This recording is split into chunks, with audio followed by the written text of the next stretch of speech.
بسم الله الرحمن الرحيم.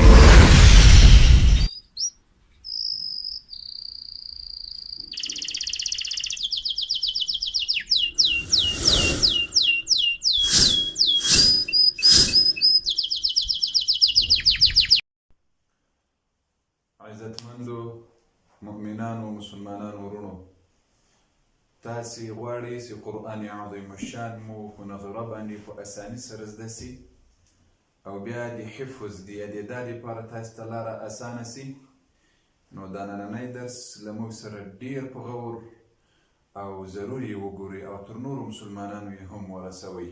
په نن درس کې به د عربي ژبې څو حروفه دي او قرآن عظیم الشان له څو حروفو نه جوړ سوی ده، په دې باندې به هم خبرې کوو، خو تاسو دا درس ډېر په غور سره وګورئ. بسم الله، الحمد لله، والصلاة والسلام على رسول الله صلى الله عليه وعلى آله وأصحابه ومن تبعهم بإحسان إلى يوم الدين. اللهم لا علم لنا إلا ما علمتنا إنك أنت العليم الحكيم. رب اشرح لي صدري ويسر لي أمري واحلل عقدة من لساني يفقه قولي. مؤمنان ورونو، د عربي ژبې لغات، د عربي ژبې حروف 90 حروف دي چې هغوی ته حروف الهجا وایي یا حروف الهجائیه وایي، چې نننی اولنی درس به مو په همدې باندې وي انشاء الله. ملګرو، موږ دا پروګرام تاسو ټولو ملګرو ته ورسوئ. موږ به حفظ د قرآن کریم شروع کوو سره له تجویده او ورسره په نظره له مخې زده کړه د قرآن عظیم الشان. نننی درس باندې په دې باندې خبرې کوو، حروف الهجائي یا حروف الهجا یا حروف الهجائیه، چې دا حروف دي له الف نه نیولې تر یا پورې، دې ته حروف الهجا وایي. دا د عربي ژبې ټول حروف دي. عربي ژبه چې ده هغه 90 حروف لري، اضافه حروف نه لري، او قرآن عظیم الشان چې جوړ سوی ده له دغه 90 حروفونو نه جوړ سوی ده. دا تاسو په غور سره دا درس ډیر په غور سره یوګورئ، ان شاء الله د قرآن کریم په زده کړې کې به بې انتها مرسته در سره وکړي.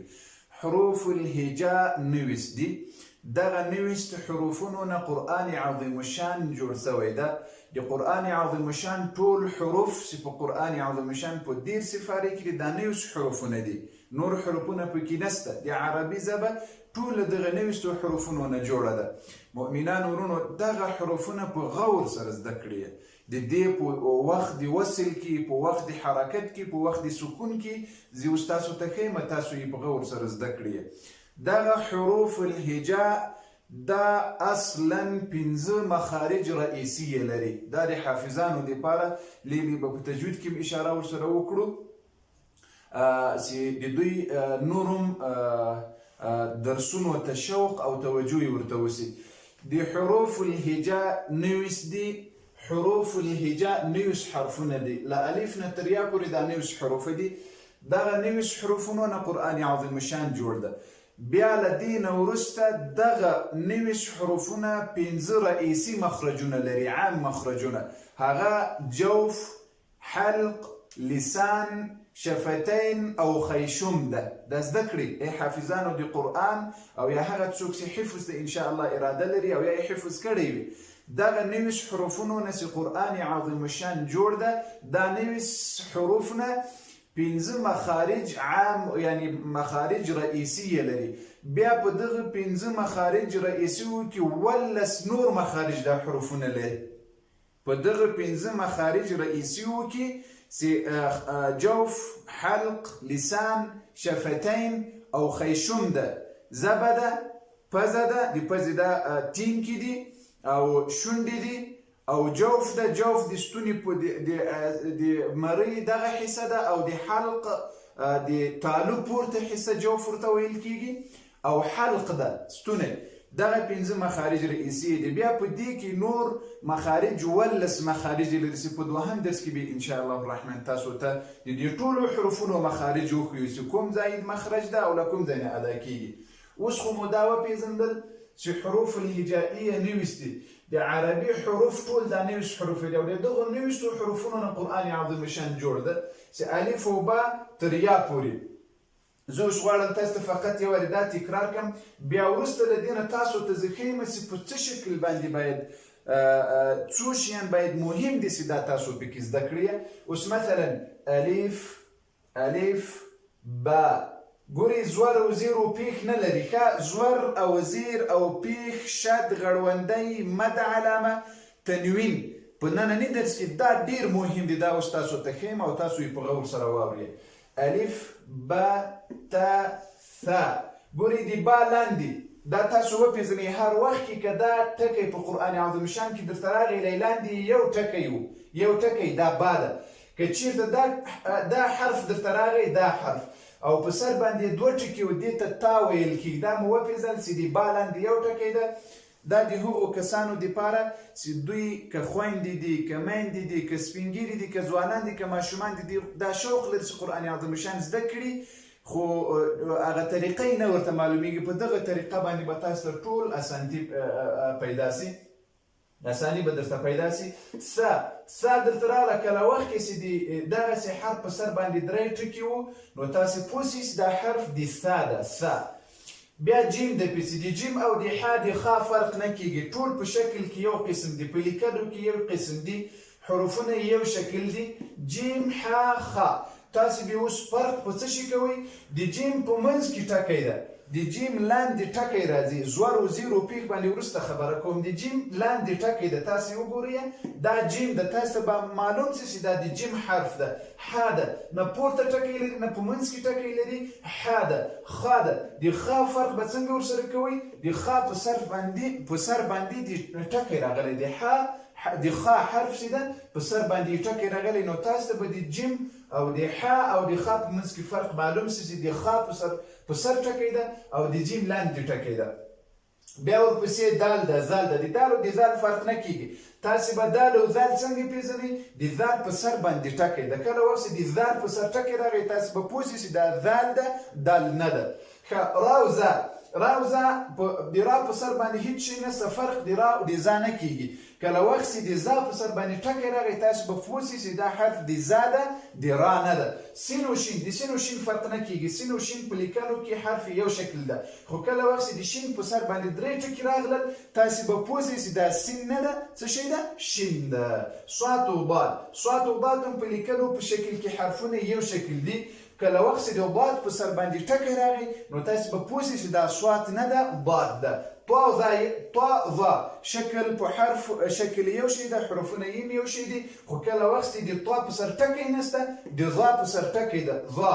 د ظا په سر چې ټکی راغی ته به پوه شئ چې طا نه ده ظا ده. عین او غین یو شی دي، عین هیڅ شی نه لري، نه ټکی لري یو شی نه لري، او د غین په سر باندې ټکی ده، تاسو به غین وپېژنئ چې د غین په سر ټکی راغی نو پوه به شئ چې عین نه ده غین ده. فا، دا فا ده، د فا په سر باندې یو ټکی ده، ګوري په عربي زبان کې دا پی نسته، په عربي زبان کې پی نسته، دا د پښتو پی ده، په قرآن عظیم شان کې دا پی نسته، هلته فی ده. فی چې کله ادا کوئ تر دواړو شونډانو به مو هوا د باندې راوځي، دا پی نسته، یا په سر باندې درې ټکي. ښه، دا پی په قرآن عظیم شان کې نسته، فی ده په قرآن عظیم شان کې، دا خو مه پېژنم. قاف او کاف، دا کوچنی کاف ده، دا غټ قاف ده، تاسې به کله وخت چې د غټ قاف په سر باندې دوه ټکي راغلل ګورئ د فی، دا فی ده، پی داسې اوږده لیکل کېږي او قاف داسې ګول لیکل کېږي، ګرد لیکل کېږي. فرق به وپېژنئ، د فی په سر باندې یو ټکی ده، د قاف په سر باندې دوه ټکي دي، کله چې قاف درته راغی په سر یې دوه ټکي وو ته به پوه شئ چې فی هم نه ده کاف هم نه ده، قاف ده، قاف.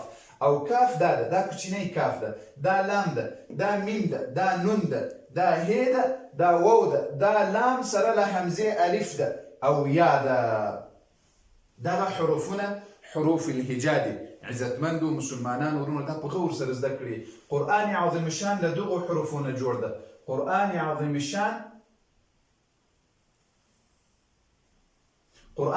شان له دغو حروفونه جوړ ده. دا د عربي ژبې ټول حرفونه دي، دا 90 حرفونه حروف الهجا ورته ویل کېږي، دغه 90 حرفونه مخارج رئیسي یا عام مخرجونه چې لري هغه 5 دي. بیا په هغو 5 کې دننه 18 نور مخارج لري. هغه 5 رئیسي مخارجو ته څه شی ویل کیږي؟ جوف، حلق، لسان، شفتین او خیشوم. دا ټول ما مخکې پښتو ترجمه مې درته وکړه، الله دې وکړي چې زده یې کړئ. په دې 5 مخارج رئیسیو کې بیا دغه 18 مخارج نور لري. دا ټول حرفونه ښه زده کړي. اوس راځو دې ته. دا خو نوي حرفونه شو د حروف الهجائي. اوس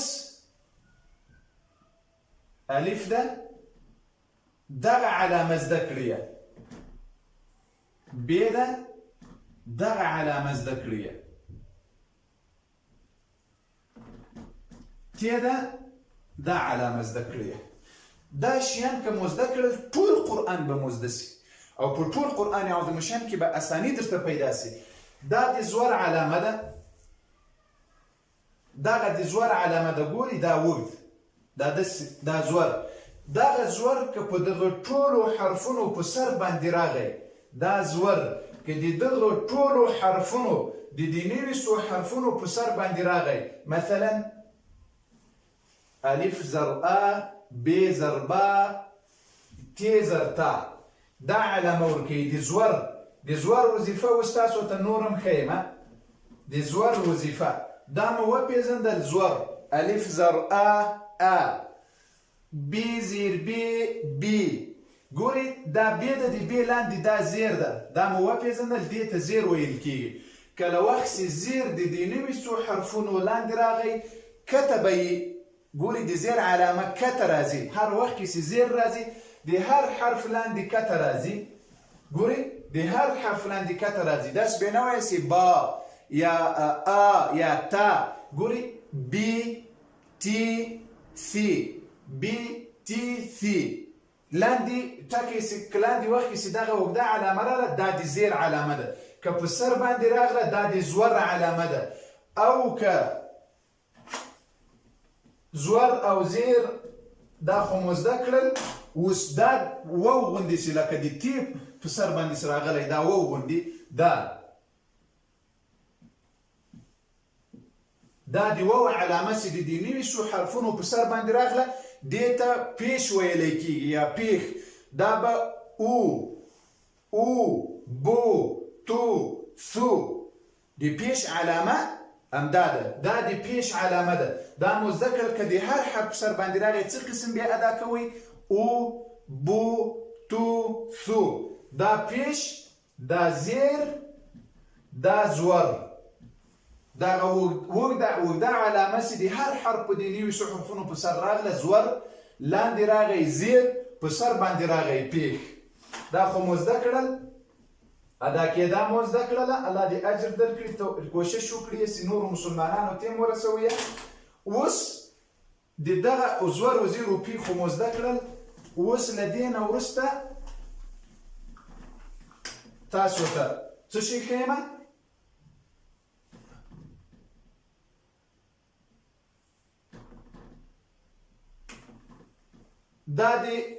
دا د ساکن علامه ده. اوس ګورئ ښه. اوس تاسو خو وپېژندل چې دا علامه د زور ده. اوس دا الف چې ده دا زور لري، حرکت یې زور ده. اوس تا ده ګورئ دا تا ده 2 ټکي لري. کله وخت چې تا راغله د تا په سر باندې دغه علامه وه. دغه علامه چې د دغه 19 حرفونو په سر باندې راغلل دا د سکون علامه ده. یعنې هغه حرف ساکن د حرکت نه لري. مو بعضې خلک غړوندی ورته وایي، نو تاسو چې هر څه ورته وایاست دا د غړوندي علامه ده. داسې په دغه 19 حرفونو په هر حرف باندې راغله تاسو پوه شئ چې دا د څه شي علامه ده؟ دا د ساکن حرف علامه ده. کوم حرف چې حرکت نه لري. اوس ادا کېدا په وخت کې به څوړ وایسته ات. ولې؟ الف د زور لري، ت د ساکنه ده. څنګه به وایسته؟ ات. داس به نه وایي چې اتا غلط ده. ولې غلط ده؟ ت ساکنه ده، حرکت نه لري. ګوري غړوندی که په دې 19 حرفونو د ت په ځای باندې اوس بل حرف لیکمه. دا بل حرف ده با. اوس دا بیم حرکت نه لري. څه قسم بیا ادا کوئ؟ ابد دا سپینا وایسي ابا غلط ده. ولې غلط ده؟ بی حرکت نه لري، چونکې بی د قلقلیله حروفونه ده، نو هغه وخت کې به د ادا کېدا په وخت کې به دې ته یو څه درس ورکوي ابد هغه بیا به د قلقلې د حروف په وخت کې انشاءالله تاسو ته ښیم. اوس ساکن حرف خو مو وپېژندل، اوس الف ده پیش لري، دا خا ده، حرف دی خا ده، ساکنه ده. اوس ګورئ د دغه ټولو دغه علامه چې د ټولو حرفونو په سر راغله د ساکنه علامه ده، دا مو وپېژندله. اوس الف ده پیش لري، اوس د ادا کېدا په وخت کې به څه ووایسته؟ اوخ دا سپینه وایسي اوخه غلط ده. ولې خا ساکنه ده. اوس ګوره د خا ته دې اوس حرکت ورکړل، زور دې ورکړل یا دې زیر ورکړل، اوس بیا څنګه وایسته؟ اوخه یا اوخي. اوس که د زور په ځای باندې پیک دې پسې ورکړل، اوس ګوره الف هم حرکت لري، خا هم حرکت لري، دواړه حرفونه حرکت لري. دا ټول د حرکت علامې دي، زور او زیر او پیش ټول حرکت ده. څنګه د هر حرف په سر باندې زور راغی، لاندې زیر راغی، په سر پیش راغی، هغه حرف د به حرکت ورکوي.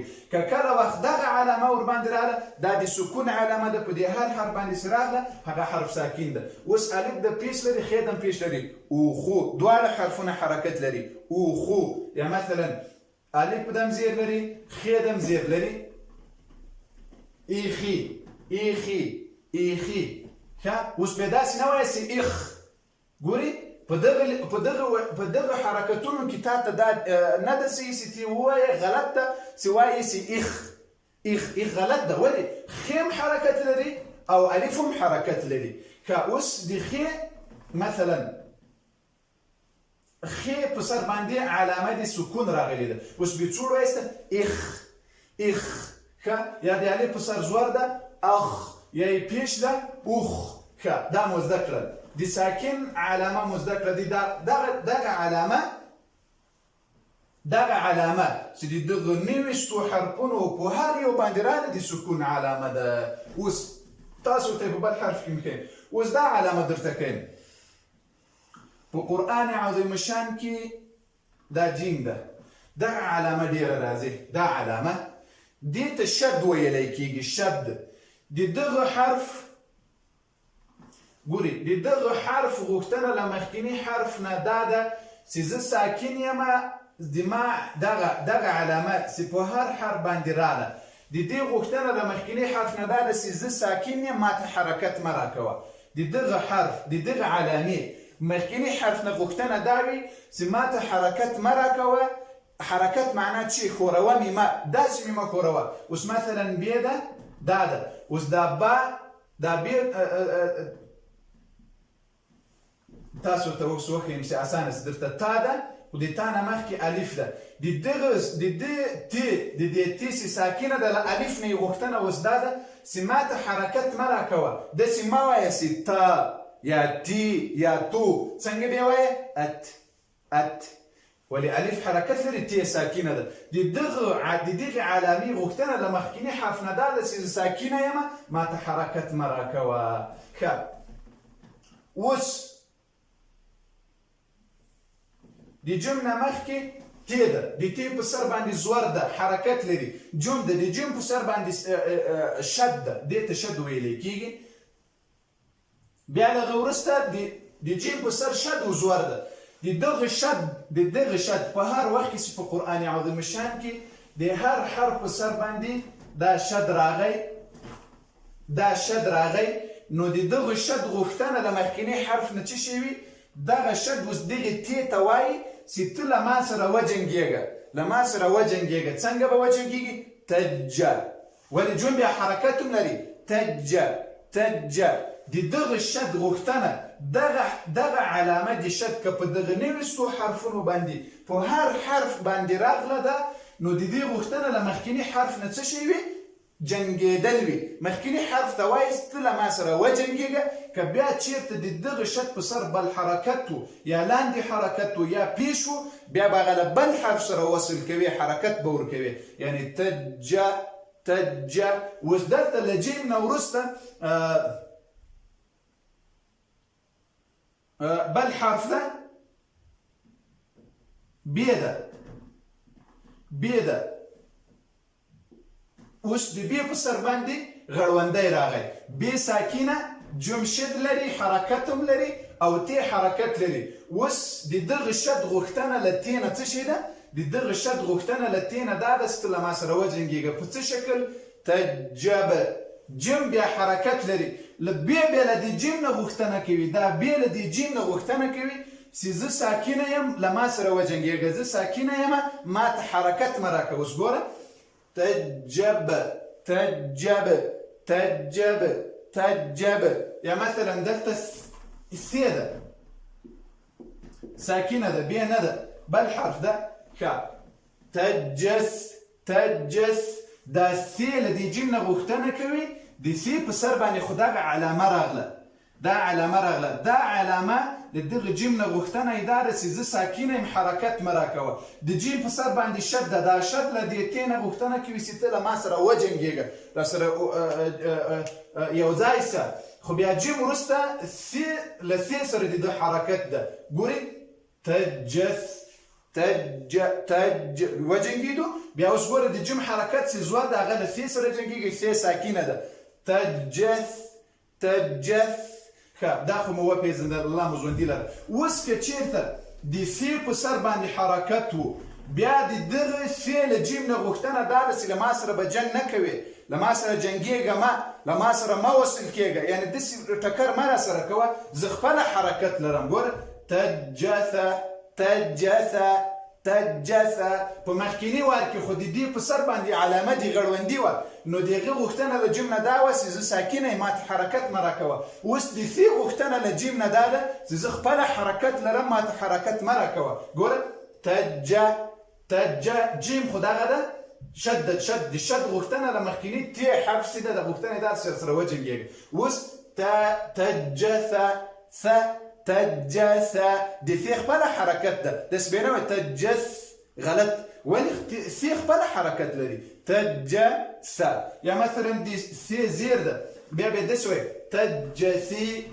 تجسي د سی خپل حرکت ده یا د سی په سر پیښ ده تجسو یا مثلا اغړوندی راغی دغه علامه نو بیا سی ساکینه ده جیم ته وایي چې له ما سره ما ته حرکت مه راکوه شه الله دې وکړي چې سر مو ورباندې خلاصي الله رب العالمین دې ټولو ته توفیق دې زده کړي ورکړي ښه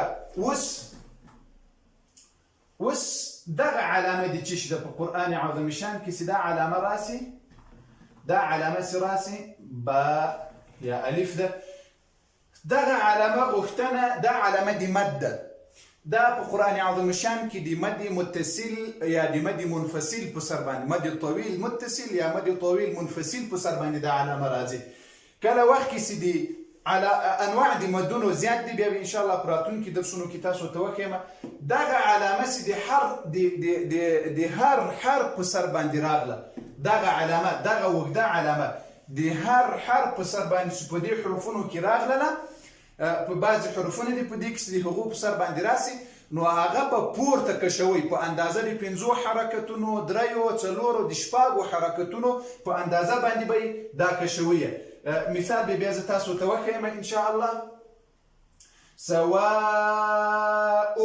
سواء تاسو قرآن عظیم شان واخلئ سواء لا بنورو مثالونو کې هم داسې راځي خو چونکې د ما اوس سوچ دلته ټول په درس کې د مثالونو بیا تاسو زه ډېر وښیم خو هر وخت کې چې په دغو حروفونو کې په بعضو کې دغه علامه یې په سر باندې راغله دا د مد طویل علامه ده هغه به پورته اوږدوي کشیې به یې هغه به څنګه کوي پورته به یې کشیې اوږدوي به یې والذین یؤمنون بما انزل کې به دا علامه یي ګوره داسې بیا نه بما انزل نه بما انزل سواء داس بينوي سواء عليهم داس بينوي سواء أولئك على هدى أولئك دا علامه به اولئک کې بما انزل کې به دا علامه دا مو وپېژنلس دغه علامه د مد ده د مد طویل منفصل او یا د مد طویل متصل په جملو یا کلماتو کې به دا علامه راغله نو ته بیا وپېژنې چې دا د مد علامه ده. اوس له دې نه وروسته یو بل شی ده چې هغه مهم ده. هغه څه شی ده؟ هغه مثلا کله وخت کې چې الف راسي دا الف راغی د الف په سر کې بل داسې یو کوچنی اوږد زور وي دا اصلا کې زور ده خو دا د مد د کوچني مد علامه ده. دا ګورئ د کوچني مد علامه ده دغه علامه دا کوچني علامه دا الف نکن دا کوچني علامه چې په دغو ټولو نوي څو حرفونو کې د هر حرف لاندې راسي په دې ځای کې راسي یا په سر کې راسي دا د کوچني مد علامه ده. دا به د دوه حرکتونو په اندازه یا د یو حرکت په اندازه باندې بې پورته کشوي یا لاندې راغی کته بې کشوي. اوس ګورئ که دلته د الف لاندې زور راغی هغه خو داسې ویل کېږي کشېږي نه خو که دغه زور راغی دا لاندې دا د کوچني مد علامه ده که دا راغی دا به بیا کته د دوو تر دریو حرکتونو په اندازه بې کشوي. یا مثلا پورته برخه کې راغی داسې به نه وایي چې خو د زور علامه ده که زور راغی بیا ویل کېږي که زیر راغی بیا ویل کېږي. خو که دغه پورته او کته زور چې راغلی دا بغلو کې د الف وګورئ پورته او کته زور چې راغلی ده دا د کوچني مد علامه ده. دا به تاسې د دریو حرکتونو په اندازه باندې به یا د دوو حرکتونو په اندازه به کته او پورته کشوي. په دا خو مو سر خلاص کړل دا خو مو زده شول. اوس پاتې سو تنوین.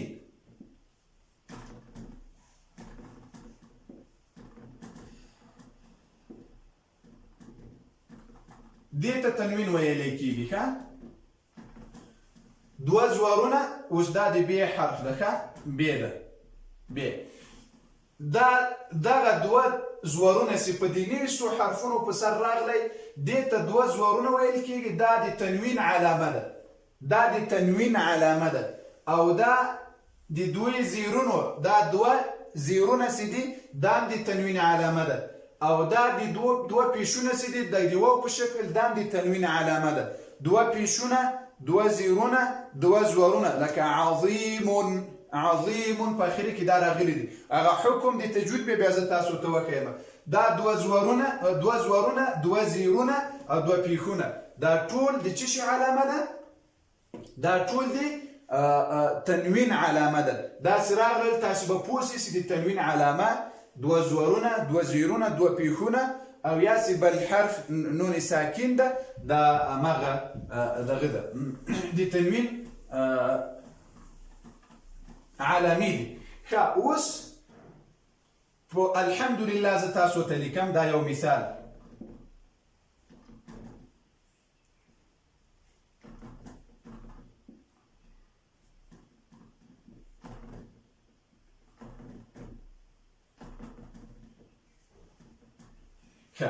الحمد تاسو اوس وپېژندل مخکې مې په درس کې درته وپېژندل الحمد الف ده په سر څه شی لري؟ زور لري.